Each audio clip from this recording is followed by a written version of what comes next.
Já vai começar, a conversa é boa, as ideias aparecem, a gente ri no caminho. É que tá no ar, é que tá no ar, onde você estiver, na TV ou no celular. É isso aí, Rec Lovers. Hoje, dia 18 de agosto, o dia que a gente... Acho que foi ontem, né, que a gente recebeu a informação que a Casas Bahia fechou 300 lojas. A gente começa o Rec com esse clima. Será que... Sabe uma coisa que eu estou em dúvida aqui, que eu fiquei realmente pensando sobre isso? Será que eu, pessoa que tem uma dívida na Casas Bahia, a minha dívida também irá fechar junto com as Casas Bahia? Tem uma pessoa aqui que vai resolver vai tirar essa dúvida da gente aqui, tá aqui. Porque assim, também se, caso você não tenha uma dívida e isso possa acontecer, é a hora de você acabar de assistir o programa e ir para Casas Bahia contrair uma dívida, né? Eles pediram recuperação judicial. Recuperação judicial. A Casa Bahia e a Marabras, que parece que é do mesmo... É Via Varejo ainda? Não, a Marabras é outro grupo. É outro grupo, mas a Casa Bahia é Via Varejo ainda? Não é mais. Não é mais? Agora chama Casas Bahia. Você está completamente errado, você está falindo a loja dos outros, coisa feia. Isso, vamos trazer nossos convidados para cá, que tem muita coisa para eles esclarecerem. Que é o dono das Casas Bahia... Rodrigo Klein. Não, graças a Deus não, pelo amor de Deus. Não fala isso. O dono da Casas Bahia. Eu sei as histórias bizarras. Não, pelo amor de Deus. Abusador horrível. Isso mesmo. Vamos sair desse circuito. Tô fora desse mundo.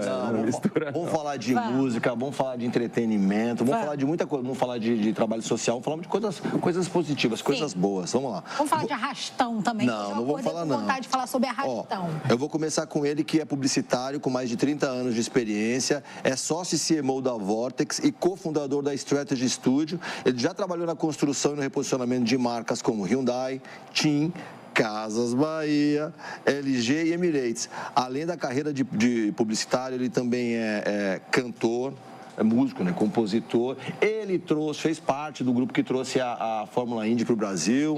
Quando ele tinha 22 anos, tem mais ou menos 6 meses.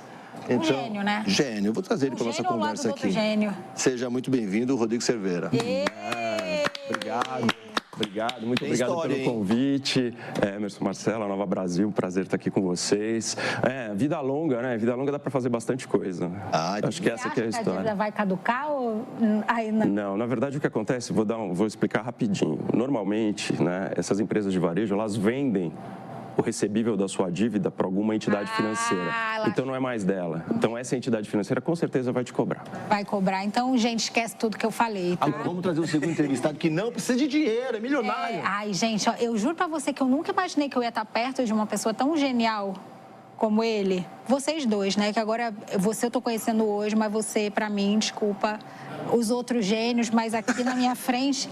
Socializa essa informação aí. Calma, gente, eu vou trazer esse gênio para vocês também. Não vou deixar só aqui, porque o Emerson já tá botando o olho gordo nele, já vai ter que tampar o umbigo na hora que sair daqui por causa de uma olhada do Emerson. Mas, ó, deixa eu falar para você, aqui com a gente tá ele, maravilhoso gênio, que é músico, compositor e guitarrista do Sepultura, uma das bandas clássicas de rock brasileiro, acho que a maior, se não a maior, né? Ele também desenvolve projetos solos e colaborativos com La Tierra, Kisser Clan e Low. Isso. Olha, acertei tudo! Você falou que eu não ia conseguir. Olha, nos últimos anos também ele passou a atuar em causas sociais. Gênio, já é gênio, não precisava, mas quis ser mais gênio ainda. E ele também tem um forte debate sobre autonomia e morte assistida. É um prazer ter você aqui com a gente. Desculpa qualquer coisa já logo no começo. Andrés Kisser! Gênio. Obrigado pelas palavras, pela introdução. E um prazer estar aqui com o Rodrigo também. A gente tem essa parceria, né, com a música e por essa coisa social mesmo, né? Trazer à tona assuntos que são relevantes para a sociedade brasileira através da nossa própria experiência, né? Eu com o Movimento Mãe Trícia, o Patfest, movimento de estimular as pessoas a falar de morte, de suicídio assistido, de eutanásia.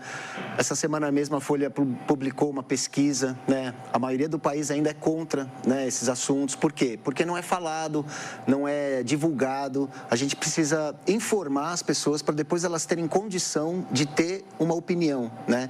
É lógico que todo mundo é contra o assassinato ou a morte sem sentido, mas a gente luta aqui pela liberdade de escolha, né? É o seu problema, não é o problema dele, nem meu. É o seu problema. O que você quer fazer com a sua vida no fim de vida, se você tiver uma situação tal, ou numa situação que você não pode falar, ou que você não pode se mexer, ou que você também está com Alzheimer. Direito de escolha, né? É isso. Exato, exato. Para você ter esse direito de escolha e não o governo, ou a igreja, ou o seu vizinho resolver por você, né? De acordo com a crença ou o conceito de cada um. Mas, enfim, acho que o Brasil está evoluindo aos poucos, né? A Eu Decido é uma associação civil, né, de várias pessoas da sociedade. Eu sou um dos membros fundadores, né? Já tem 1 ano e tem crescido muito. Essa publicação da Folha foi muito oportuna, de mostrar um mapa de como está o Brasil, né? E aonde a gente tem que realmente investir, e é na informação. Uruguai, Argentina, outros países na Europa, Estados Unidos já estão muito mais avançados que o Brasil nesse aspecto, né? E aqui a gente tem condições de melhorar muito esse processo de enterro, de velório, de inventário e outras coisas que morrer no Brasil é muito caro, né? E esse avanço que você sugere, mesmo, né? Esse avanço que você citou, ele parte da legislação. Você precisa de uma alteração de legislação, é isso? Legislação, porque no final tudo tem que ser muito específico, né? A eutanásia existe em alguns países, mas em momentos muito específicos. O Antônio Cícero, por exemplo, né, grande poeta, irmão da Marina Lima, teve que ir para a Suíça para exercer esse direito de escolha, esse direito de liberdade, né? Não aguento mais, estou com Alzheimer, não consigo escrever, não consigo ler, não quero mais. É um problema dele. A gente precisa respeitar a liberdade de cada um, né? Aqui no Brasil ele não pode fazer isso, porque é ilegal. Né? O médico vai para a cadeia, ele é considerado um criminoso, inclusive. O médico vai para a cadeia? Vai para a cadeia. Se ele acatar esse pedido. Ele. E não é a pessoa está pedindo, pelo amor de Deus, não aguento mais. O médico não pode fazer nada, né? Porque a legislação não dá o apoio, né? Ainda que a pessoa esteja com as faculdades mentais. Sim. E peça para que... A minha esposa, a Patrícia, ela faleceu em 2022, decorrência de um câncer. Foi um período brutal. Ali eu pude perceber o quanto eu estava despreparado. E ela estava consciente, só apertando a maquininha de morfina, né? Ia e vinha, falava com as pessoas e tudo, mas o corpo não funcionava mais. Para que manter aquilo, velho? Por quem que está privando isso da minha família? Quem está falando não pode? Ninguém fala sobre isso, né? Naquele momento ela falou, onde que eu corro? Para quem eu falo, mano? Se a gente não tem isso na educação, se a gente não é estimulado a falar de morte, se a gente não é estimulado a ver ela de frente, né, e respeitar a finitude, eu percebi que quando a gente respeita a finitude, a gente vive o presente muito mais intensamente. Valoriza mais. Valoriza, não deixa para amanhã as coisas.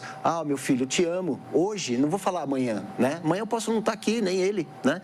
Então, vive o momento com mais intensidade. E não tenha medo da morte. A morte tem sido a minha maior professora de vida. Eu estou vivendo muito mais intensamente vários aspectos da minha vida através dessa experiência da morte, né? Mas esse não era o assunto, né? Eu acabei mas esse assunto é super pertinente, importante. Esse também é que a gente não costuma conversar. Porque eu acho que a sociedade brasileira tem que ser estimulada a isso, mano. E as pessoas querem falar sobre isso, só que elas não são estimuladas. Elas têm medo, têm preconceito, superstição. Vou falar de morte, vai trazer coisa ruim. É o contrário. Totalmente ao contrário. Madeira, né? Exato. Quanto mais você fala, mais paz, mais aceitação você tem. E quando acontece um momento desse, que você tem que decidir se vai para cá ou para lá, a morte não é um monstro. Morte não é punição. A morte faz parte da vida, né? Então a gente tem que respeitá-la de acordo com o que ela é, né? E a partir disso a gente viver mais intensamente. O Rodrigo, falar em vida, falar em valorização da vida, trazendo aqui para a tua história, você tem 30 anos de mercado. O que você percebeu de alteração? Nós estamos falando de vida e de sociedade. E o que você vem percebendo que vem mudando nesses 30 anos? O que mais mudou na sociedade mesmo? Até nós estamos falando de vida, mas tem consumo. Antes do programa começar, a gente estava falando desse consumo desenfreado que a publicidade sugere, né? Porque está sempre vendendo alguma coisa e não necessariamente é uma ideia, quase sempre é um produto. Como é que você vê a alteração da sociedade nesses últimos 30 anos?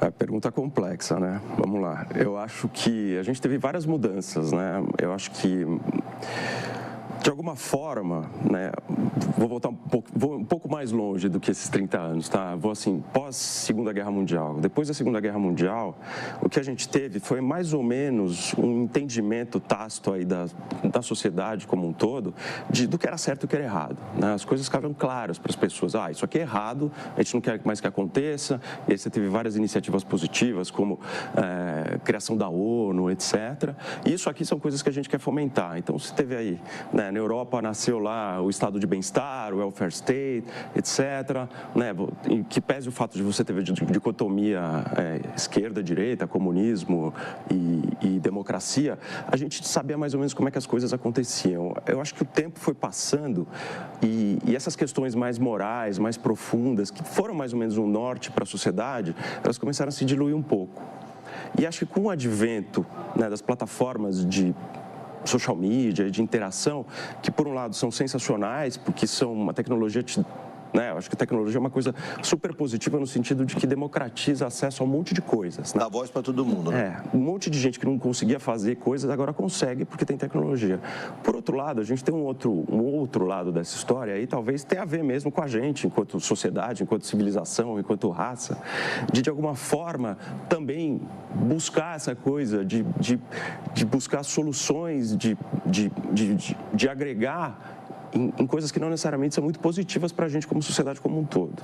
E aí eu acho que isso permitiu dar voz para coisas que antes eram consideradas já extintas na nossa visão de sociedade mais positiva, né? Então você vê o crescimento de racismo, você vê o crescimento de fascismo, você vê o crescimento intolerância, de nazismo, intolerância em todos os aspectos, em todos os níveis, né? Então eu acho que no final das contas permitiu com que pessoas que tinham uma visão não tão positiva ou não tão dentro desse acordo tácito que a gente tinha, começar a se posicionar de outro jeito e agregar outras pessoas nesse sentido.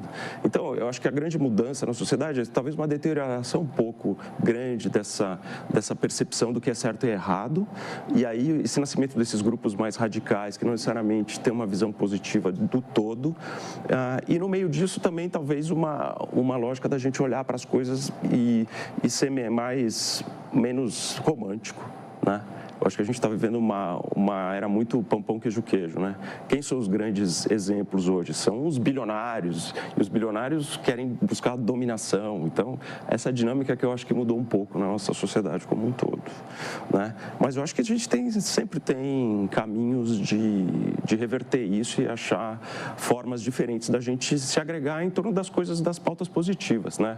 Eu acho que o que o Andrés trouxe é uma pauta super positiva, né? Eu acho que o movimento Eu Decido é uma pauta super positiva, né? E acho que tem outras coisas que estão acontecendo na sociedade, tem acho que outros agentes para trazer novos exemplos para as pessoas, em que pese o fato de que parece que quem está do outro lado grita mais alto, né, às vezes, um pouco a percepção que a gente tem. E eu acho que a cultura, ela é um aliado para a gente tentar chamar atenção para esses problemas, né? Não é só para alienar, é para conscientizar também, né? Eu acho que a gente tem medo de pensar em algumas coisas. Eu tenho medo de pensar nas minhas dívidas. Aqui, André, sabe o que eu queria saber? Eu queria voltar um pouquinho. Quando foi que você descobriu que você era um gênio e que você era foda e que você tocava pra caralho, que você... Eu espero nunca descobrir isso, mano.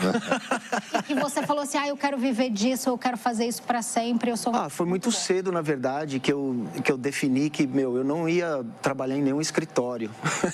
Pra mim, a ideia de ter que ir num lugar todo dia, mesma coisa, ter que vestir uma roupa que aquela coisa que eu não quero e ter que entrar dentro de uma certa máquina, né, para fazer parte de uma peça, ou ser uma peça. Para mim, eu tinha muito cedo isso na minha cabeça, que, isso não vou fazer. Muito cedo vou fazer. 15 anos, 14? Por aí, 14, 15 anos, 16. Ou não? Minha mãe e minha avó. Minha avó veio da Eslovênia, né? Depois da Segunda Guerra Mundial, década de 50. Minha mãe nasceu na Eslovênia também, nasceu em 1945, janeiro de 45, final da guerra, né? Ainda estava um caos e tudo, eles vieram para o Brasil, começaram uma vida nova. E minha avó trouxe um violão, ela cantava músicas folclóricas austríacas, alemãs, eslovenas, né? Da região ali. E eu vi minha avó tocar violão desde que eu nasci, praticamente. Ela sabia, sei lá, 4 ou 5 músicas e 3, 4 acordes. Mas eu sempre observei aquilo de perto, né? Ouvindo ela cantar, cantava maravilhosamente bem e tudo. Minha mãe tocava um pouco de acordeon. Meu pai ouvia Tonico Tinoco, Sérgio Reis. Nossa, que mistura, hein? É uma mistura, a música era geral. Muito Roberto Carlos, né? Essas coisas de... aqueles discos de tema de novela, né? Tinha o internacional e o nacional. Eu ouvi Genesis, por exemplo, num disco desses pela primeira vez.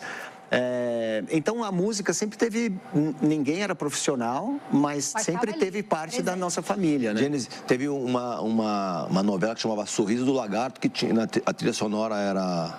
A novela, acho que era uma série, era do Genesis. Acho que era o Grito, né? Não sei, aquela do Francisco Coco. Enfim, aquelas novelas mais populares, né, que tinham esses temas aí. Então a música sempre teve muito presente, assim, e eu, da minha família, fui o primeiro que fui, assim, profissionalmente, né. E, cara, eu não sabia o que eu ia fazer na faculdade, talvez até propaganda e marketing, mexer com criatividade, criar alguma coisa, sabe? Mas... ainda bem que a guitarra me salvou antes disso, mano. De ter um instrumento, de ter o apoio da minha família, da minha mãe. Meu pai queria que eu fosse militar, que eu fosse presidente do Brasil, uma outra coisa assim. Mas nunca foi um empecilho, vamos dizer assim. Ele levou eu e minhas irmãs no Rock in Rio. Ele preferia, mas não foi isso. Ele preferia, mas, pô, levou a gente no Rock in Rio em 85, deixou a gente lá no meio e não sei o quê. Animal. Ele foi no meu primeiro show na escola, na quadra de escola. Então, ele participava e tudo, mas nunca entendeu muito. Mas respeitava. A família foi fundamental, né? Então, desde cedo, já me dediquei muito a isso. O Sepultura começou muito cedo também, né? O Igor gravou o primeiro disco, ele tinha 13 anos de idade, né? Também com o apoio da família. Fala, pô, essa coisa que o Pink Floyd fala, né, no The Wall, né, que tem aquela maquininha que vai triturando os alunos, assim, e vira tudo a mesma massa, assim, né? Então a gente sempre foi muito avesso a isso. E através da cultura é onde a gente se conhece. Por isso que eu acho que a cultura é o caminho. A arte, pintura, poesia, música, porque você olha para dentro, né? A gente estava falando de outros assuntos que também ajudam a gente a olhar para dentro e a ter esse autoconhecimento. Outros recursos, né? Hoje você vê médicos que receitam idas a museus. Vai lá, passa uma tarde, vai ver o Van Gogh, vai ver o Dalí. Veja isso, como você, porque, meu, é só você e a arte. Tem até um cara que está falando a história, não sei o quê, mas o que você sente é só seu. É a tua percepção. É só seu. E a partir dali você vai descobrir coisas dentro de você que estão dormentes. Por quê? Porque a gente está vivendo em caixas e tudo tem que ser igual, tudo tem que ser todo dia a mesma coisa. E entra no escritório, sai do escritório, pega trânsito, todo mundo sai ao mesmo tempo, todo mundo volta ao mesmo tempo, né? Ninguém comenta nada sobre isso. Por que todo mundo tem que entrar às 6 da manhã no local de trabalho? Sendo que todo mundo faz um trabalho meio diferente e tudo. Então a arte te dá liberdade de escolha do seu calendário, do seu tempo, aonde você vai investir, onde você vai estudar, né? A música me levou para 80 países, eu falo 3, 4 línguas, tenho amigos em toda parte do mundo. E amigos de religião diferente, amigos de raças diferentes, de culturas diferentes. E isso é sensacional. A arte me deu isso, a cultura me deu isso. Não foi um livro ou um dogmático, né? Como livros religiosos, por exemplo, né? Que já está tudo certo ali, né? A mulher é isso, o homem é aquilo, animal é isso, enfim. Animal. Isso. Mas antes da gente falar do projeto musical, esse específico que ligou vocês dois, Rodrigo, fala um pouquinho pra gente como é que a música entrou na sua vida e como é que você consegue conciliar isso esse tempo todo, até chegar agora e dar vazão a essa. Legal. Pô, boa pergunta. Eu acho que a música sempre fez parte da minha vida, eu também. Sempre ouvi muita música em casa e tal. Meu pai tocava bateria quando era jovem, minha mãe ouvia música. Eu lembro da gente ouvindo Ray Charles, Hit the Road Jack, na vitrolinha, pegando raquete de tênis, fingindo que era guitarra, assim, criança.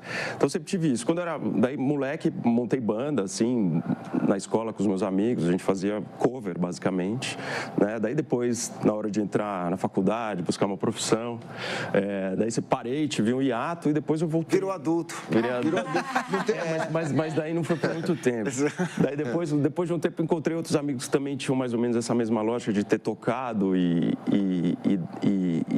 terem parado. A gente retomou uma banda também de covers. Daí em 2023 eu resolvi começar a compor. E aí comecei a compor, lancei um primeiro disco em 23, lancei um EP no fim de 23, daí ano passado eu lancei um outro projeto e agora eu estou lançando meu segundo disco solo, né? E foi uma coisa natural, assim, eu acho que a música, como sempre fez parte da minha vida, essa lógica de pegar um instrumento e começar a ter um pouco da coragem de se expor e fazer algum trabalho e ver esse trabalho florescer, né? Agora, a coisa do tempo, a gente está falando um pouco sobre isso antes, né? Eu acho que o tempo é uma coisa, é clichê isso que eu vou dizer, mas é verdade, assim. Eu acho que se você está cercado de pessoas boas, é o que faz você conseguir fazer várias coisas, ter várias iniciativas ao mesmo tempo. Sai daqui, Emerson. Né? Sai daqui que você está poluindo o ambiente. Por quê? Porque o nosso amigo falou que a gente precisa estar cercado de pessoas boas. Entendi. Tá bom, mas rapidinho. Tomou uma cotovelada aí, sem... Nossa, de graça. De graça. Mas eu acho que é isso, sabe? Ter sócios bons nas empresas que eu tenho envolvimento, ter parceiros sensacionais na hora da música, sabe? Então, acho que essas coisas ajudam a gente a conseguir produzir coisas legais. E indo ao encontro do que você disse, né? Essa dinâmica de, viver o momento, viver as coisas. Faça. Se tem vontade de fazer alguma coisa, faça. Eu acho que esse que é a mensagem para todos nós, né? A gente tem muitas barreiras, né? A gente vai criando barreiras. O mundo cria barreiras, né? A maquininha... Falando em barreira, tipo, na época da pandemia, no lockdown, 2020, 2021, foi a época que mais vendeu guitarra, mano. A Fender foi mais vendeu guitarra. Por quê? Todo mundo porque o mundo parou e falou, agora eu vou fazer aquilo que eu tenho vontade, que eu queria fazer, porque o trabalho não me deixa, porque a rotina não me deixa. Porque eu não me deixo, né? Porque eu crio a minha própria barreira, né? Ah, não, vou deixar para depois e tal. E a história da finitude, tô cansado, não sei o quê. te ensina a pensar diferente. Faz agora, né? E você consegue traçar um paralelo, por exemplo, entre essa dinâmica de uma banda, sabe, de compor música, todo esse ecossistema com o trabalho, por exemplo, agora você como CMO? Acho que sim. Eu acho que tudo parte muito dessa lógica da equipe, né? De ter pessoas junto que contribuem, cada um faz a sua parte para você conseguir executar bem as coisas que você tem que fazer. Na música é a mesma coisa, né? Acho que quando você está envolvido numa banda é uma realidade onde você está mais conectado com essa dinâmica de diferentes interesses, diferentes gostos, tal, e é uma dinâmica que você tem que ficar compondo, né? O tempo todo com esse grupo. É a mesma coisa, acho que, né? num trabalho, numa função executiva. Quando você tem uma carreira solo é um pouco mais fácil, porque daí a decisão é sua, né? Mais autonomia. É fácil, é bom e ruim ao mesmo tempo. A decisão é sua, mas ao mesmo tempo você também tem o ônus de ter que... As contribuições são menores, né? No meu caso, no trabalho solo, eu tenho a sorte de ter um produtor que, tipo, faz esse papel de ser o contraponto, que é o Val Santos, que troca comigo aí na hora que a gente decide fazer alguma coisa. Então, me apoia muito nisso. Mas eu acho que, assim como numa vida, né, corporativa, numa vida dentro de uma banda, é uma coisa de escolhas e também você tem que abrir mão de um monte de coisa. O André pode até dizer melhor do que isso, mas é uma dinâmica do tempo todo, você está negociando coisas, né? Trabalhar em banda, sem dúvida, é uma experiência espetacular, porque você aprende a ouvir críticas, você aprende como apresentar uma ideia, como ouvir um não, ou como falar um não, né? Você impor limites, ver o tempo, a melhor maneira, o melhor momento de se falar coisas e... assim, eu tenho uma carreira de 40 anos e já passei por tudo, né? De banda quando tá tudo certo e banda quando tá tudo errado, né? E nos dois você aprende muito, inclusive aprende mais quando tá tudo errado, né? Quando você vê as coisas acontecendo e ter que achar soluções. Eu trabalhei com várias bandas diferentes, né? Já toquei com muitas bandas, fiz turnê com várias bandas e cada uma tem um método de trabalho. Você não tem não é certo ou errado. Não tem certo e errado. Por exemplo, Paralamas trabalha de uma certa forma, né? Eles têm um empresário, o Zé Fortes, os três, e eles têm um acordo deles, ponto. O Titãs é uma outra coisa completamente diferente, como é o Metallica, como é o Slayer e como é o próprio Sepultura, né? Nós achamos a nossa maneira, porque a gente é uma banda do Brasil, essa coisa de dólar, euro, não sei o quê. Então a gente tem sempre que mexer de acordo com a nossa posição, no que é o nosso, né? Por exemplo, o que o Metallica faz não necessariamente vai funcionar para o Sepultura e vice-versa, né? Então achar esse caminho é fazendo, né? Você não vai lá ler um livro e vai, ó, vai lá e fala com o vocalista que não sei o quê. Não é. É tipo, é o dia a dia que vai te ensinando a criar casca, a você aprender a ouvir uma crítica e etc, né? Que é o mais difícil é você ouvir críticas, né? Pois é. Ninguém gosta de ouvir uma crítica aqui, mas são as críticas que vai mais te fazer crescer, te motivar. Você vai para casa e fala, não, por que o cara falou aquilo, mano? Né? Você vai ver, aí começa a analisar, puta, de repente não é isso, não é, eu estou vendo de uma outra forma, não sei o quê, e você avança, né? Ao invés de ficar na defensiva e falar, só faço assim e só faço isso. Mas acabou, né? Aí até pelo bem maior, né? Até porque vocês têm um objetivo maior, ou seja, quase uma vida corporativa. Mas é uma corporação. No fim é isso. Senão, se você não tem uma corporação, o negócio não funciona. Porque a maioria das bandas são pessoas, empresas. seres humanos interagindo, então é isso. A maioria das bandas são empresas também, tem marketing, tudo. Então é uma corporação. Por exemplo, a gente tem músicos contratados, né? Os bateristas, desde que o Igor saiu, os músicos sempre vieram, mas não fizeram parte da corporação. Porque a corporação é uma coisa. Ser parte da banda é completamente diferente, é outra. Ele está ali para tocar bateria, para fazer um outro processo do negócio. Essa é uma função. Agora, resolver coisas da empresa, onde vai o dinheiro, investimento, como a gente vai fazer daqui um ano e meio, é uma outra história. Não tem a ver com a música. É uma gestão, exatamente. Então, é bem diferente esses dois mundos e a gente lida com isso direto. E aí? Tem tecnologia, né? São 40 anos de história. Era vinil com fax. Nossa. O negócio era mais fax, né? Chegava o fax ali, ó, chegou um negócio de Nova York, não sei o que, ó, do caralho, não sei o que, a gente ficava esperando ver, assim. Aí lia, não entendia nada, tinha que ver, ó, vê aqui no inglês, não sei o que. E onde estamos hoje, né? De tecnologia e tudo. Então a gente vai, o vinil morreu, voltou. Veio o MD, veio o Napster, Spotify, não sei o quê, streaming. Vai saber a nova tecnologia que vão inventar para vender mais um disco do Beatles de novo. Você comprar mais uma vez um formato diferente, né? Enfim, então, e a gente vai aprendendo, né? Vai se adaptando e vai usando essa tecnologia de acordo com o que o Sepultura precisa, né? Sim. Ó, a gente vai pro intervalo. Você que está acompanhando a gente aqui no digital, você vai ficar com um teaser do Rodrigo cantando The Searcher. Daqui a pouco a gente volta e vamos falar da Animals e vamos falar de trajetória, vamos falar de um monte de coisa. É isso. Até já.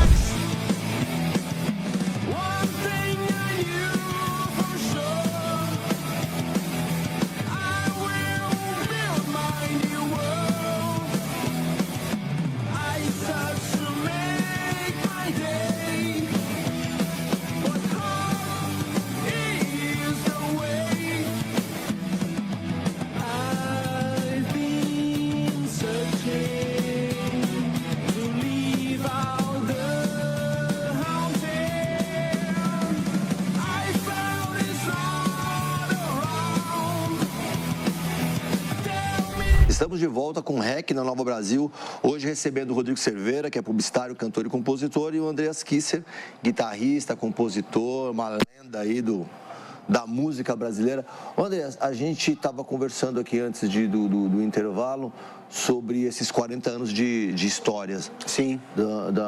Do Sepultura. Conta pra gente qual que era a ideia inicial de quando vocês formaram a banda e as coisas mais surpreendentes que vocês viveram nesse caminho, que você falou, caraca, jamais imaginei na minha vida que ia estar aqui. A gente nunca, assim, eu costumo falar que o que a gente sonhava quando era jovem não chegou nem perto do que a realidade nos mostrou, mano. O nosso sonho era assim, e a realidade foi 10 vezes maior, velho. Foi muito mais do que qualquer sonho. Aquele primeiro momento que vocês se reuniram e falaram assim, cara, acho que vamos fazer o seguinte, vamos montar uma banda. E aí, qual que era a ideia? Não é assim que acontece. Não, tipo, o primeiro... Porque assim, o movimento já estava acontecendo. Eu tinha uma banda em São Paulo, com amigos de escola, aquela familiaridade de ter o cara tava com o pet do Ozzy, assim, no recreio da escola. Fiquei, caralho, onde você achou isso? Não sei o quê. Outro com a camisa do Def Leppard. E aí a gente vai se juntando. Se identificando. Lá eu formei minha primeira banda, que chamava Esfinge, né? No Colégio Singular, em Santo André, onde eu toquei pela primeira vez num palco. Inclusive, o Colégio Singular, ele abriu esse espaço pra gente fazer um trabalho sobre heavy metal. E lá a gente falou de Metallica, de Venom. Ninguém conhecia isso em 84, 85, né? E hoje a Metallica é a maior banda do mundo, né? Então foi um processo, um trabalho científico mesmo, de mostrar uma tendência, né, que dominou o planeta, na verdade, né? E ali eles abriram espaço pra gente tocar na quadra da escola e foi a primeira vez que eu toquei e tudo.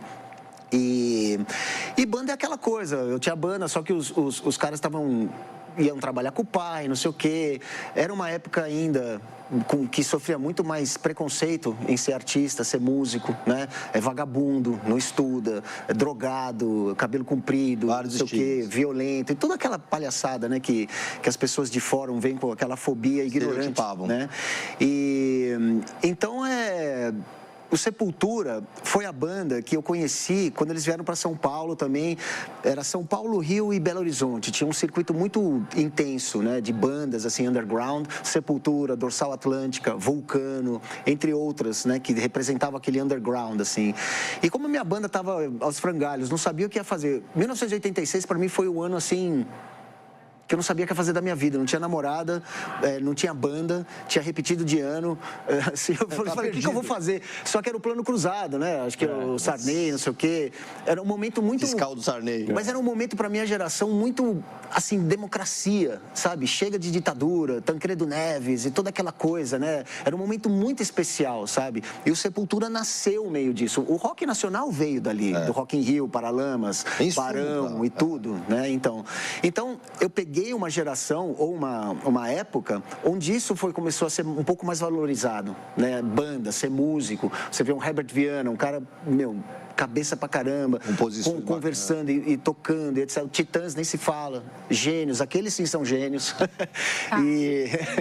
E é isso, e a gente vai formando de acordo com a intimidade ou o objetivo. O Sepultura tinha perdido o guitarrista deles e, Sepultura já tinha um lançamento de uma gravadora, que era a coisa mais impossível do mundo, era fazer um disco naquela época, era muito difícil, não tinha Pro Tools, não tinha computador, não tinha nada, tinha que ir para um estúdio, tinha que investir, e a Cogumelo investiu e eu fui para BH, meus amigos acharam que eu tava louco, assim, cara. Mas a minha família não. Minha família me apoiou. Minha família foi para lá, viu onde eu ia morar. Você vai, mas você continua estudando, vai a essa escola e não sei o quê. Eu continuei, tentei estudar, mas não consegui terminar mais nada. E aí eu digo que a guitarra me salvou, porque o Sepultura começou a acontecer. Né, a música, a gente começou a fazer música, colocar as nossas ideias e tudo, e começou a usar os elementos do Brasil, né, percussão, viola caipira, o birimbau, coisas que não faziam parte do mundo do metal, né, e lá fora isso sempre soou muito exótico, né, então as coisas vão acontecendo aos poucos, não é um planejamento, em 1987 eu sabia que o Sepultura ia tocar com o Ozzy no Castle Donner, mas nunca, eu sonhava com isso, lógico, imagina conhecer o Ozzy, ou imagina assistir um show do Ozzy, né? Só no Rock in Rio eu fui lá para ver. Enfim, e aí a gente vai aprendendo com bis. A gente falava mal inglês, não sabia o que era hold, enfim, manager, não sabia se fizer um contrato, mas aprendeu tudo na porrada, tudo na porrada. Muitas coisas a gente realmente perdeu uma grana, perdeu situações, mas ganhou muito mais experiência, conhecimento e hoje, o Sepultura é uma empresa muito bem organizada, muito bem estruturada.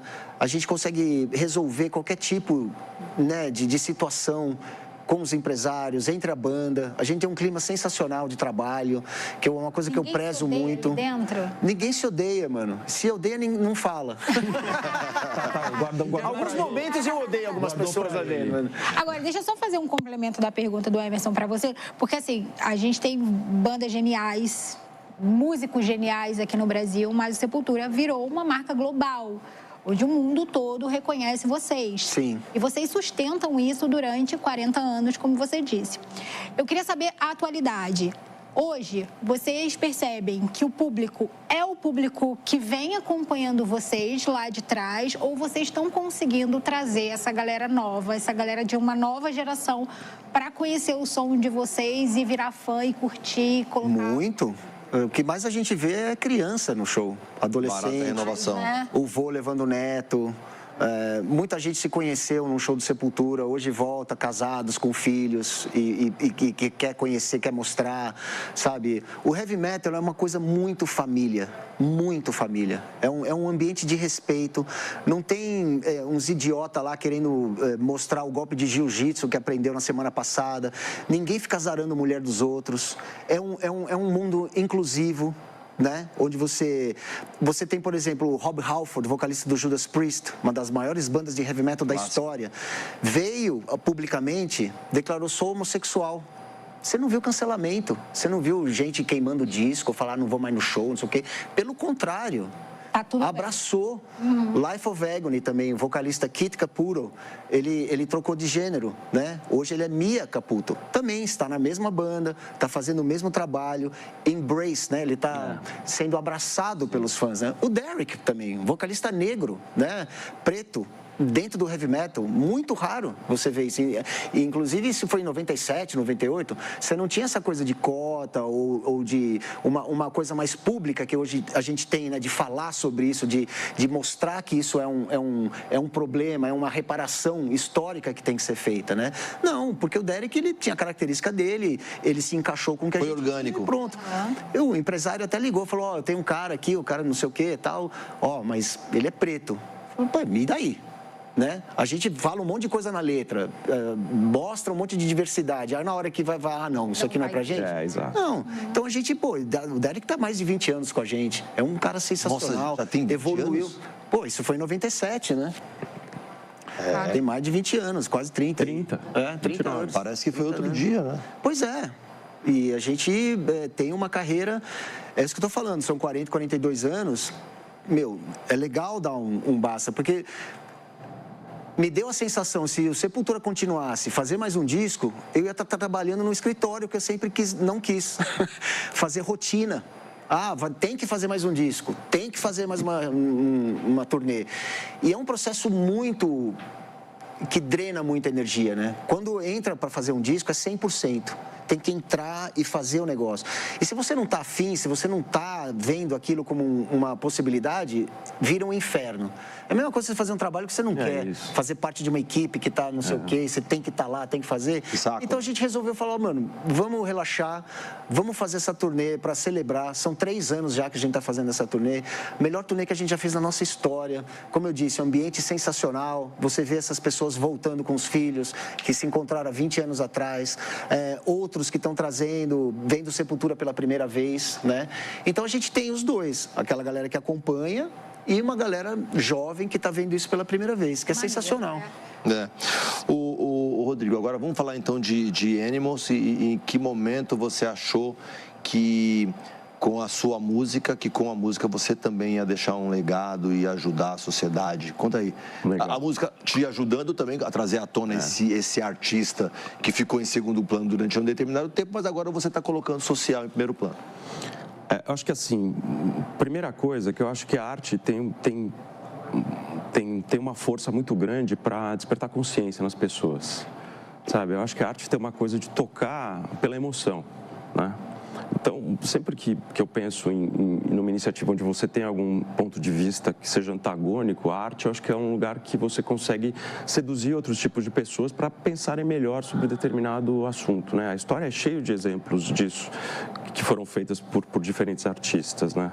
E acho que a música, em particular, tem muito essa capacidade de penetrar mesmo no imaginário das pessoas, fazer você ter uma reflexão interessante sobre as coisas. E aí eu, como filho, irmão, marido e pai de mulheres, comecei a ficar muito incomodado com esses números e com todas essas notícias que a gente tem sobre violência contra a mulher. E eu comecei a achar que a gente está meio que normalizando isso, está ficando uma coisa que faz parte da nossa vida. Assim. Foi só mais um, né? Exato. Então, eu comecei a olhar para isso e falei: puxa, esse negócio está me fazendo muito mal, vou fazer alguma coisa a respeito, né? E aí, a música é uma coisa que eu também faço. Então eu falei: vou fazer uma música sobre isso e vou doar os direitos para alguma ONG que tem algum trabalho de campo para ajudar mulheres em situação de vulnerabilidade e perigo. Então a ideia nasceu assim, eu compus a música e tal, e aí, pensando nessa lógica, eu falei: legal, é um jeito bom porque você faz uma música, as pessoas podem se envolver de um jeito simples, que é simples, você não precisa fazer nada, só ouvir a música, você já está de alguma forma ajudando nessa lógica. Mas eu falei: como é que eu consigo aumentar um pouco a abrangência disso, né? E aí pensei, né, no Andrés e na Maria Carolina Greco, que tem o projeto Low, né, que é um projeto que eles têm, que é um projeto que promove conexões entre diferentes tipos de arte para criar novas experiências. Então você pega, de repente, artistas plásticos e músicos, conecta essas duas coisas e cria uma experiência artística que diferente. É muito legal isso. Muito legal. Sensacional. Né? Que eles estão investindo agora bastante tempo nisso. Conversei com eles, falei, pô, Maria, vamos fazer alguma coisa junto nessa história, tal. Então a gente seleciona alguns artistas, eles pintam algumas obras de arte, a gente faz um evento, faz um leilão para gerar mais recursos mesmo para essas ONGs. Né? Daí ela falou, pô, legal, daí você toca no show, o Andrés toca com você. Daí eu falei, pô, então, Andrés, você não quer fazer um solo na música? Porque daí você já entra dentro da essência do que vai ser o projeto. Daí ele aceitou, né, fazer o solo e a gente lançou uma música junto, que é a Animals, que agora está em todas as plataformas de streaming, onde os direitos dessa música eles são direcionados para as 3 ONGs. Né? A ONG Fala Mulher, a ONG Nova Mulher e a ONG Recomeçar, que são ONGs que cuidam de mulheres que estão em situação de vulnerabilidade ou de perigo, mas atuam na ponta, atuam lá na linha de frente. É uma das coisas que a gente discutiu muito, que a gente queria ONGs que não fossem só teóricas, porque tem muitos esforços, e todos eles são positivos, mas que são mais genéricos, que mais falam sobre a coisa. Essas não, essas atuam muito na ponta. E elas super aceitaram, então a gente bolou esse projeto. E aí o projeto evoluiu para a gente fazer um evento, e esse evento deve acontecer no final de outubro, né, onde a gente vai ter 6 artistas plásticos desenvolvendo obras de arte para a gente poder fazer esse leilão durante o evento e gerar mais recursos para essas ONGs. Vai ter um show, né, onde eu vou tocar, o Andrés vai participar também. E aí, nessas conversando com pessoas, a gente acabou trazendo um outro ponto de vista, que é de uma psicanalista que se chama Fabiana Guntovich, que ela tem um projeto sobre essa coisa da alma feminina, e ela vai lançar um livro sobre abuso ano que vem. E aí o marido dela, o Fernando Guntovich, tem uma agência que é The Group, e aí eles juntaram e esse negócio está virando um movimento agora. Que bacana. A gente está trazendo outras pessoas para fazer com que esse negócio tenha uma longevidade maior. Então, é a minha contribuição para tentar gerar um pouco mais de consciência num assunto que eu acho que é super importante para a nossa sociedade. E um ponto de vista legal que eu acho que a Fabiana trouxe é que assim, vocês são homens tratando sobre o assunto, porque o que a gente vê é muita mulher falando sobre isso, né? Iniciativas artísticas, todas, mas tem poucos homens falando sobre isso. Engajados de verdade. Envolvidos, né? É muito fácil você falar, chegar e falar. Agora, você se envolver na causa... E acho que tem duas coisas. Eu acho que tem um pouco dessa coisa que, como é tão longe da nossa realidade, né, pelo menos, né, da nossa realidade aqui, isso aí você vê e fala, meu, é o outro que faz. Então está muito longe, né? Mas ela não está longe, porque quando você vê e você começa a conversar com as pessoas, todo mundo tem, assim, algum exemplo de alguma coisa que já passou. Então, é um negócio que é epidêmico. A gente está falando de 3,7 milhões de mulheres que sofreram algum tipo de violência no passado. A gente está falando de 6 estupros por hora. O problema, assim... Então, é um negócio, meu... Assustador. Assustador. É que começa em casa, né? Cedo. É em casa. Meninas, com tio, com primo, com pai, com irmão, seja lá quem for. Esse é o problema, mano. Essa coisa da educação e como a mulher é vista na sociedade. Como que o homem é educado em relação à mulher. E aí, assim, se desde o início já vê uma imagem de diferença tão brutal e alguns direitos masculinos e outros deveres femininos, né, como é imposto na nossa educação, aí cresce dessa forma, mano, sabe? Vai trabalhar, sofre abuso no trabalho também. Aí tem que competir com alguém, tem que dobrar para provar que a mulher é capaz de fazer também. Não, e depois ainda é criticada porque parece que você está masculinizada, porque você está competindo de igual para igual. Então, assim, é no-win situation para as mulheres. Fica uma situação assim, então todo o problema é sempre a educação, mano. Como que a gente vai falar para esse homem que está nascendo hoje que a mulher não é aquilo que estão falando pra gente? Né, que a mulher não tem que ser submissa, que a mulher não tem que ficar em casa, tudo aquilo que a gente ouviu, mano, desde que nasceu, né? Que mulher não pode fazer isso porque sexo frágil e não sei o quê, um monte de coisinha cultural que fica na nossa cabeça e a gente acha que isso é normal, que é intrínseco da natureza, e não é. É só uma ideia, uma imposição, né, do que tem que ser. E você vê historicamente, mano, a mulher, ela tá em todas as grandes invenções da humanidade. Ela está na NASA, está nos maiores cientistas. E por que ela é colocada do lado da história? Porque é o homem que tem que assinar. A mulher não podia votar. A mulher não podia fazer É um dia nada. desse. E ela estava lá fazendo as coisas, inventando. São mulheres fantásticas. A que cruzou o oceano no avião, a que fez coisas incríveis. E elas sempre são colocadas em segundo plano. Por quê? Porque é uma narrativa mentirosa histórica, né? E que cria esse tipo de situação nas próximas gerações. Ah, tá vendo? Mulher não pode fazer. Mas pode. É que a história está contada errada, né? Essa coisa também dessa reparação de que a mulher, ela é parte do que a gente é, né? Que nós, homens, seríamos sem a mulher. Não existiríamos, para começar, né? Não, a gente não ia nem se identificar como homens, né? O Rodrigo, para fechar esse tema, e como é que você vê que a propaganda vê isso? Porque até outro dia... A gente vê muita entra nisso objetificação. também, né? Você consegue enxergar uma mudança eu acho... prática? Porque assim, discurso tem pra caramba, mas você consegue enxergar uma mudança prática da maneira com que a mulher é tratada na propaganda? Eu acho que claramente, né? Isso eu acho que já de alguns anos para cá a gente já vê isso acontecendo, né? Não preciso nem ir muito longe. Os exemplos das propagandas de cerveja que a gente vivia no passado, que eram normais, né? A gente via aquilo lá normal. Era terça-feira à tarde. Exato, entendeu? Passava de manhã, né? Era aquela velha história. Eu acho que a publicidade, até acho que porque, e acho que isso é uma coisa que a gente perdeu aí, no começo a gente falou sobre isso, né? Acho que a gente perdeu um pouco dessa coisa de antever um pouco grandes mudanças culturais e ser uma ferramenta de mudança cultural. Acho que a publicidade está um pouco reativa nos últimos tempos, mas a gente, no passado, a publicidade sempre foi um pouco avant-garde, assim, né? No sentido de olhar para as coisas que estavam acontecendo e promover uma mudança que no final retroalimentava uma percepção que estava sendo construída, né? Então eu acho que a gente mudou bastante nesses últimos anos como um todo e acredito que esse é um movimento sem volta, né? Acho que a gente não tem como retornar. Não, e acho que assim, um pouco do que a gente está fazendo aqui é ser um contraponto, como exemplo, para essa cultura do Red Pill que eles chamam, né? Porque tem uma cultura dessa coisa de diminuição do papel da mulher muito prevalente, principalmente para as novas gerações. Então, se a gente que faz música, que faz rock, que faz uma música, né, que é uma música considerada de atitude, machão, de homem e tal, não sei o que, a gente quer ser um exemplo também para essas novas gerações olhar e falar, não preciso pensar daquele jeito, tem outro jeito de ser, né? E de pensar que trata as mulheres com respeito, equidade, que é o mínimo que a gente deveria ser, né? Isso é a básico, né? Deixa eu fazer uma pergunta para você.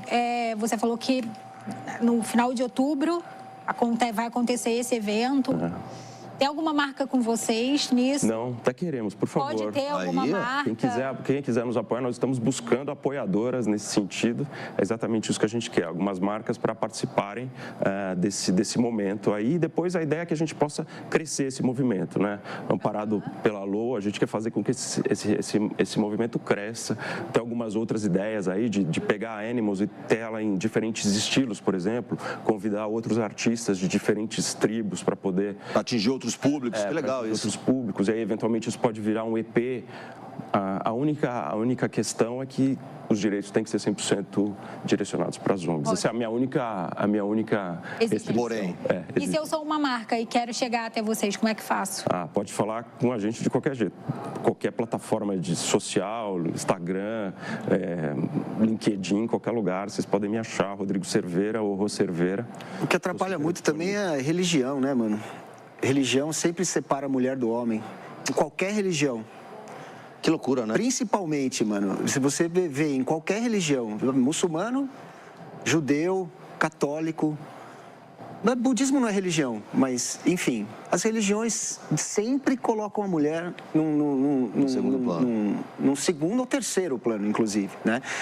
E aí é um problema gigantesco, né? Porque você está numa sociedade que quer discutir isso com pessoas que são dogmatizadas, que são fanáticas, religiosas, e não tem espaço para diálogo.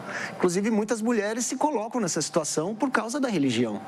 Né? Aceitam essa situação. Né? Então, acho que aí também precisa ter um espaço, né? Porque a religião faz parte da educação da pessoa, né? Talvez até mais do que a própria escola e livros, né? Ou ler só um determinado livro, ou só uma determinada coisa. Aquela coisa do WhatsApp, né? Você sai no seu grupo, você só recebe aquilo que você quer ouvir, né? Sua bolha. O algoritmo e tudo, então... Isso tem que abrir também.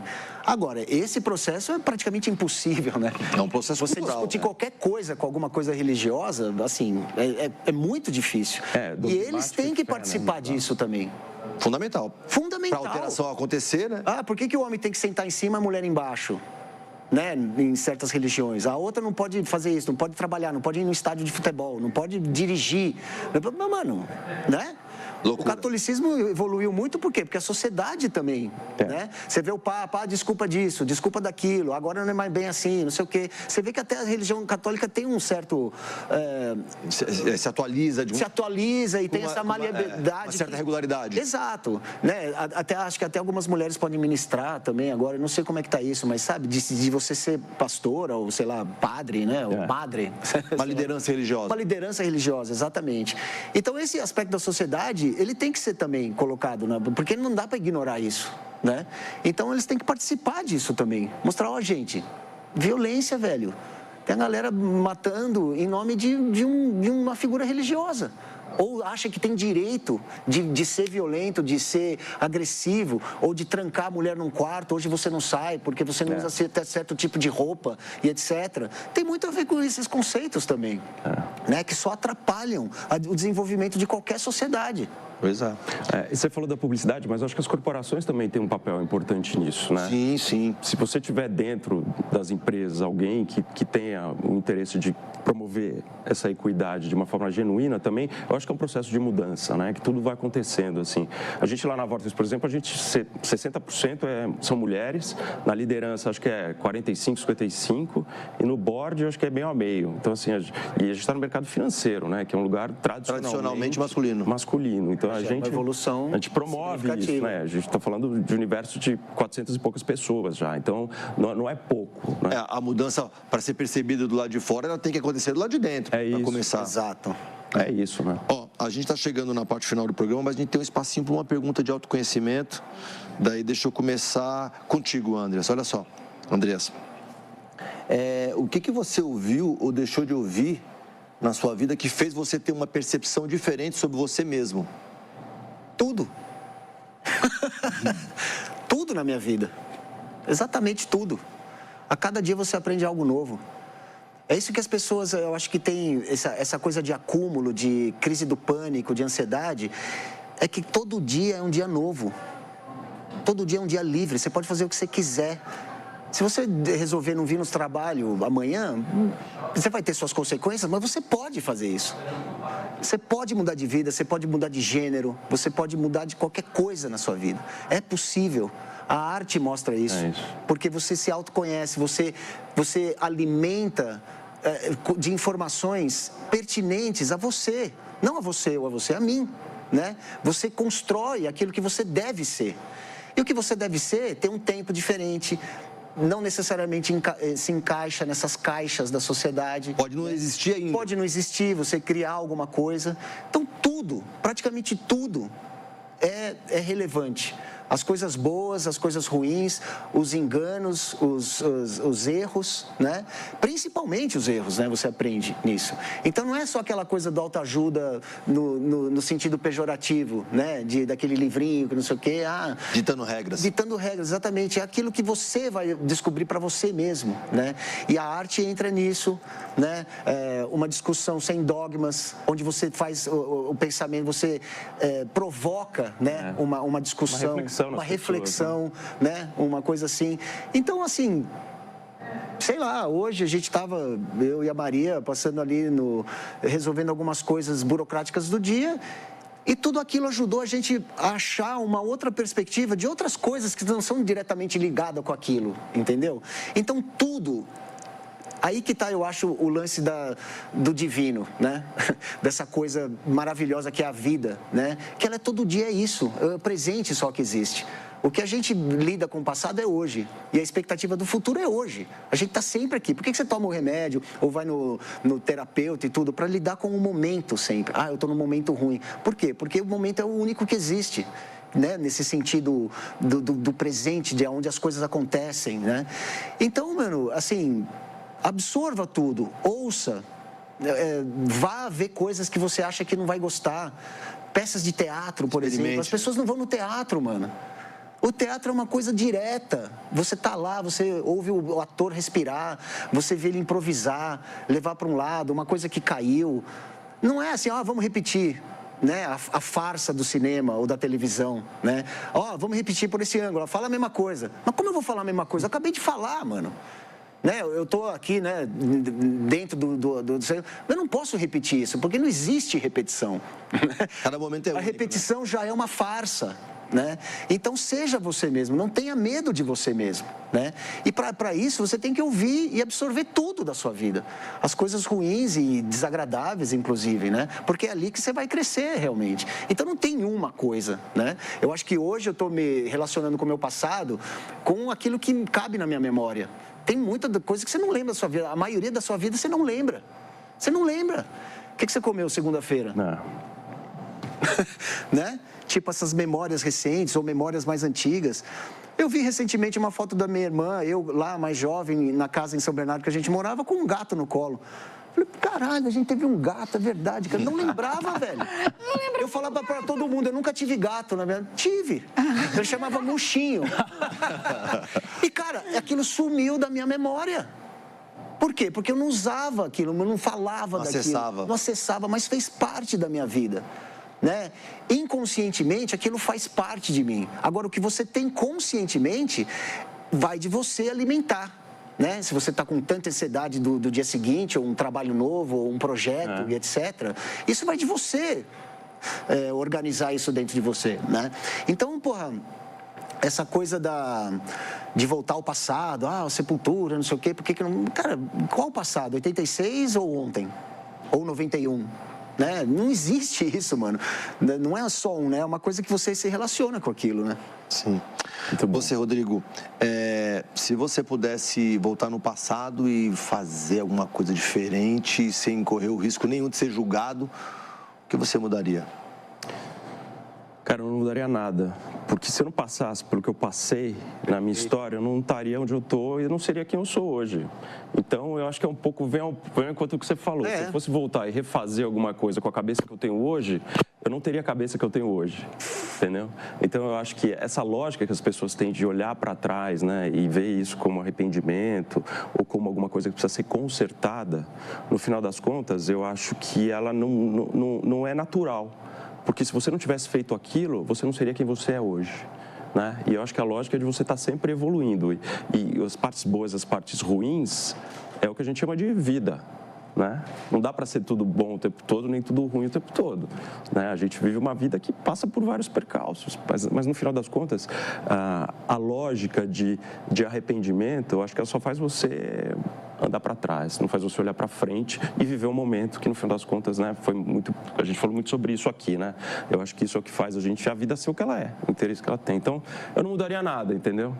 Ainda bem que a gente não tem essa chavinha. É isso, eu ia observar ela, eu ia observar ali e falar, putz, cara, você fez isso, mas é o que você tinha no momento para fazer, foi o que deu. Porque o presente você vive e depois você analisa, né? O futuro te dá, você vê, porra, aquilo que eu fiz realmente não foi bom, ou não era certo. Aquela lógica... E se você, às vezes você analisa hoje, é uma percepção, daqui Totalmente. A um ano é outra percepção sobre o que você viveu. É isso. E pensa o seguinte, né, que é uma lógica bem aristotélica, né? Assim, o passado já foi, não dá para mudar. O futuro não existe. Então, a única coisa que existe é o presente. Porque o futuro não aconteceu e o passado já foi. O que você tem é agora. O resto não é nada. O resto é uma conjectura da nossa cabeça, da nossa capacidade de fantasiar, planejar alguma coisa, que no fim ajuda a gente a fazer muita coisa, ou uma lógica de olhar para trás e com nostalgia positiva ou negativa. Enfim, acho que é isso.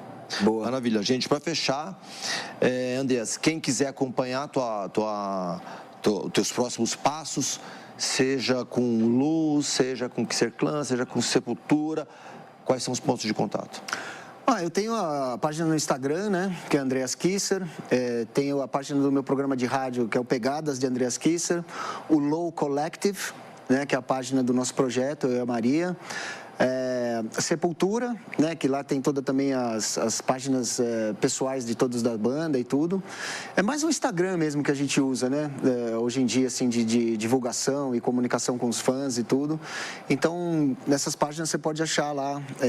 E aí eu decido também, eu acho que é legal para as pessoas que querem saber um pouco mais, pode ir lá, que tem tudo quanto é tipo de informação, como você pode se associar ou participar de alguma forma como voluntário, enfim, tem várias possibilidades possibilidades ali que seria interessante, quem tiver interessado realmente, né, de buscar mais informações sobre isso, eu acho que é um momento muito oportuno, porque eu acho que é um movimento que está crescendo e ele é muito necessário no Brasil, né? A gente precisa falar sobre isso. Tem muita gente na urgência. O Brasil é um dos piores países para se morrer, e isso não sou eu que estou falando, é uma estatística, né? Porque realmente, assim, tem muita gente... O PATFEST, por exemplo, pega toda a renda e dá para o professor Alexandre, que é da comunidade compassiva, que leva o cuidado paliativo lá para a Rocinha, para o Vidigal, aqui na Heliópolis também. Eles estão ampliando. Porque gente que está completamente esquecida pela sociedade, não consegue fazer um raio-x, não consegue ter medicamento e tudo, não consegue nem ter lugar para dormir, mano, não tem colchão, não tem nada. Eles vão lá e o paliativo ele é muito mais amplo do que a morfina só, né? De dar ali, controlar a dor, né? É todo mundo que está em volta, as pessoas, porque quando um câncer acontece numa família, é todo mundo que vai, mano. A gente tem que organizar toda a vida de todo mundo, dos filhos, do marido, da própria pessoa, dos pais e etc, né? Então, o cuidado paliativo já tem que entrar no diagnóstico. Para mim, a medicina teria que ser paliativa, 100%. Essa história de querer lutar contra a morte, para mim é uma balela. E deixa muito médico aí com uma puta de uma arrogância, achando que é dono da vida, entendeu? E acha que vai vencer a morte, né? Que é um conceito, para mim, meio esquisito, né? A morte é vida, morte faz parte da vida, não tem que vencer. Não é uma luta, não é uma batalha. A gente tem que aprender a respeitar o corpo e a pessoa. E não só pensar na quimioterapia que vai atacar uma doença e vai devolver uma pessoa meio cega ou meio que não consegue andar direito, ou que não consegue nem se levantar de uma cadeira. Que porra de cura é essa? Que cura é essa? E que vida que vai deixar para uma pessoa desse jeito? O paliativo pensa nessa vida, né? Ah, você quer ver o seu netinho comemorar 5 anos? Você pode ir numa festa, porque o paliativo vai te dar condições para isso. Ele não vai lutar contra ela vai estar doente, vai estar com câncer, vai estar com a situação, mas vai poder curtir a festa do netinho, porque o paliativo vai dar condições para isso. Entre N outras possibilidades e situações que o paliativo pode ajudar todos em volta de uma situação tão difícil, né, para todos. Pois é.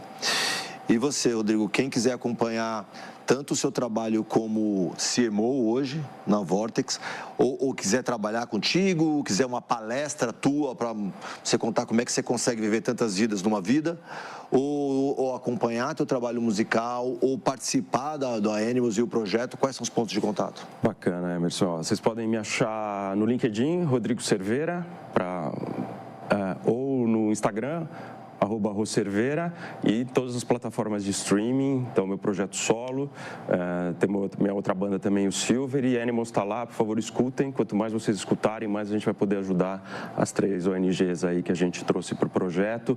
E depois a gente vai ter o evento em outubro também. Podem entrar em contato comigo, qualquer uma dessas plataformas, eu estou super à disposição para abraçar vocês e colocar vocês dentro do projeto. Maravilha, gostou? Gostou? Gostei, eu acho que ele nem precisava estar aqui hoje. Foi 2 aulas que a gente teve. E a gente devia ter um pouquinho mais de inteligência para poder conversar com eles. Eu também acho que faltou para a gente um pouquinho mais de subsídio. A gente tem que voltar para o... Mas mostrou para a gente o quanto a gente é pequeno. Exatamente. Foi bom para posicionar a gente na nossa insignificância. Gente, muito obrigado por encaixar esse horário. Obrigado a vocês. A gente agradece. Muito obrigado. Prazer, a loucura que é. Obrigado. E lembrando vocês que o REC na Nova Brasil vai ao ar toda terça-feira do meio-dia, 1, no digital, no TikTok, no Instagram, no YouTube, ou a qualquer hora do dia nas ondas da Nova Brasil. Então é isso, um beijo e até semana que vem. Tchau, gente.